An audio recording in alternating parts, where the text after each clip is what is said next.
Hi friends, Father Simon here with another tip on prayer.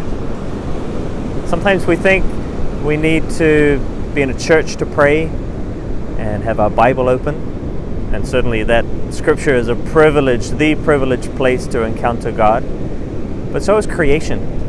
And I'm out here on Tomahawk Beach here in Dunedin, where I grew up, New Zealand. And why is creation so powerful to encounter God? Well, it brings us out of ourselves. Looking at these waves and hearing the sound of the surf, it's breathtaking, isn't it?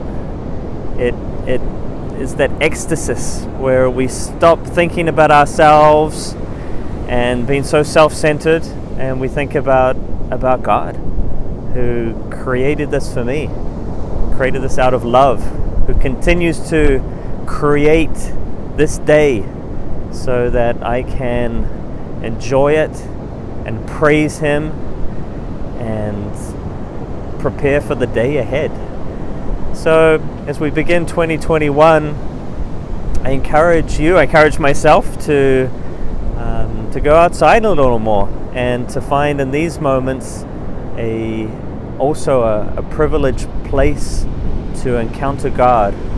Would you like to pray with me a little bit? Let's just listen